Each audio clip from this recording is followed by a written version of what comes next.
বিসমিল্লাহির রহমানির রহিম। আসসালামু আলাইকুম। সলিউশন বাই রূপান্তরের পক্ষ থেকে নতুন আরেকটি ভিডিওতে তোমাদের স্বাগত। ধারাবাহিক সমাধানে আজকে আমরা নবম দশম শ্রেণীর উচ্চতর গণিত 8.2 এর 5 নং প্রশ্নটির সমাধান করব। আমাদের 5 নং প্রশ্নে কি দেওয়া আছে যে tan a = -5/12 এবং tan a O cos a বিপরীত চিহ্ন বিশিষ্ট sin a এবং cos এর মান নির্ণয় করতে বলা হয়েছে। তাহলে যখন আমরা 8.2 8.3 এর অঙ্কগুলা করব তখন আমাদের অবশ্যই মনে রাখতে হবে আমাদের জন্য সবচেয়ে ইম্পর্টেন্ট হচ্ছে আমাদের প্রশ্নটা কোন চতুর্ভাগ নির্দেশ করে, আমাদের অনুপাতগুলো দ্বারা কোন চতুর্ভাগ নির্দেশ করে, কারণ আমাদের আনসার গুলো ওই নির্দিষ্ট চতুর্ভাগে নিয়ে আসতে হবে। অন্য কোনো চতুর্ভাগে আনসার বা প্রথম চতুর্ভাগে আনসারটা নিয়ে আসলে হবে না। তাই প্রথমেই আমাদের বুঝতে হবে অঙ্কটা কোন চতুর্ভাগের মধ্যে আছে। আমাদের এখানে বলা হয়েছে tan a O cos a বিপরীত চিহ্ন বিশিষ্ট এবং এই ক্ষেত্রে tan এর মানটা দেওয়া আছে -5/12। তাহলে tan এর মানটা যেহেতু -5/12 দেওয়া আছে, cos টা tan এর বিপরীত চিহ্ন বিশিষ্ট, তাহলে cos এর মানটা হবে পজিটিভ। তার মানে tan টা দেওয়া আছে নেগেটিভ, cos টা হবে পজিটিভ। তাহলে আমাদের ওই চতুর্ভাগে অঙ্কটা সমাধান করতে হবে যে চতুর্ভাগে tan টা নেগেটিভ আর cos টা পজিটিভ। আর আমরা জানি cos প্রথম চতুর্ভাগ বাদে আর শুধুমাত্র চতুর্থ চতুর্ভাগে পজিটিভ আছে।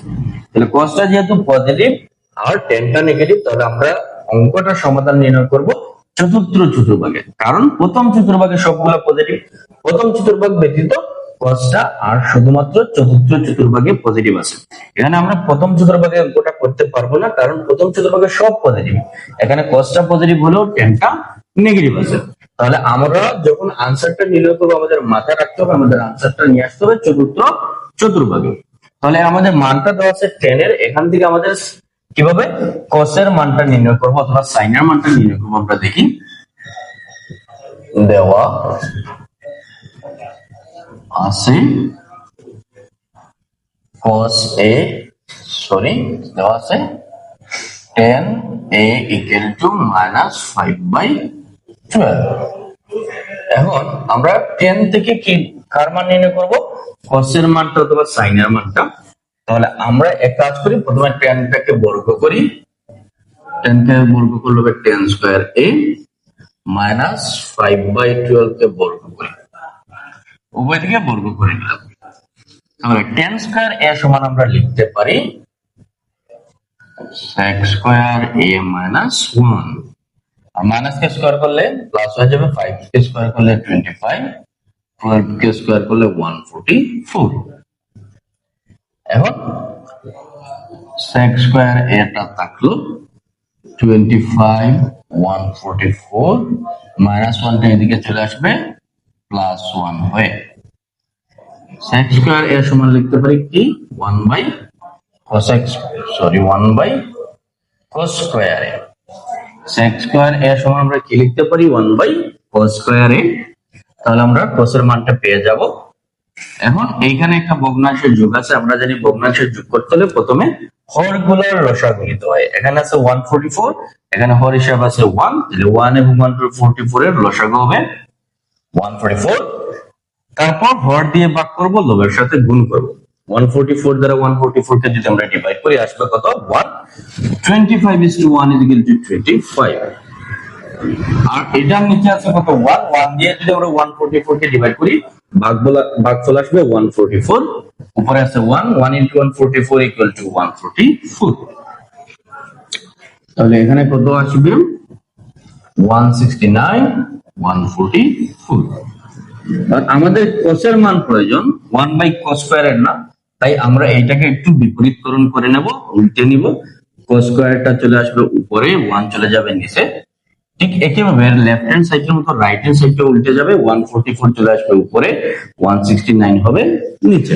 এটাকে বলে বিপরীতকরণ প্রক্রিয়া, যে আমরা লবটাকে হরে নিয়ে আসলাম, হরটাকে লবে নিয়ে আসলাম, উল্টে নিলাম, বাম পক্ষ ডান পক্ষ উভয় পক্ষটাকে উল্টে নিলাম। তাহলে এখন থাকলো শুধু cos a স্কয়ারটা যদি আমরা ওইদিকে নিয়ে যাই তাহলে কত আসবে √ওভার হয়ে, স্কয়ার সাইড চেঞ্জ হলে কি হয়ে যায় √ওভার হয়ে প্লাস মাইনাস 144 কে যদি আমরা রুট করি 12, 169 কে রুট করলে হবে 13। তাহলে আমরা cos এর মানটা পেয়ে গেলাম +-12/13। এখন +-12/13 আমরা কোন মানটা গ্রহণযোগ্য হবে, প্লাস মানটা না মাইনাস মান? আমরা প্রথমেই বলেছিলাম আমাদের অঙ্কটা কোন চতুর্ভাগের জন্য আসছে, আমাদের যেটা দিয়েছে চতুর্থ চতুর্ভাগ। চতুর্থ চতুর্ভাগে cosটা পজিটিভ, তাহলে এখানে আমরা পজিটিভ মানটা গ্রহণ করব। অতএব cos A = 12/13। তাহলে আমরা cos এবং sin এর মান নির্ণয় করতে বলছিলাম, আমরা cos এর মানটা নির্ণয় করে নিলাম। এখন আমরা sin এর মানটা নির্ণয় করি। আবার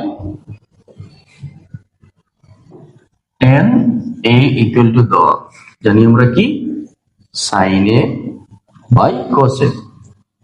tan কি জানি আমরা সূত্র sin A by cos A। তাহলে tan এর মানটা আছে -5/12 আর sin এর মানটা আমরা বের করব। cos এর মান কত দেওয়া আছে, কত পাইছি আমরা 12/13। তাহলে -5/12, এখানে 12/13 এটা কি আকার আছে, ভাগ আকার আছে, এখানে আসলে কিভাবে আসবে গুণাকারে। তাহলে গুণাকারে আসলে 12/13 আর sin A 12 কাটা যাবে, -5/13 = sin A। এই আমাদের মানগুলো চলে আসলো। তাহলে আশা করি নিশ্চয়ই অঙ্কটা বুঝতে পারছো। যদি অঙ্কটা বুঝতে পারো, পরবর্তী অঙ্কটির আপডেট পাওয়ার জন্য চ্যানেলটিকে সবার আগে সাবস্ক্রাইব করো, যাতে সবার আগে তোমার কাছে ভিডিওটি চলে যায়। ধন্যবাদ।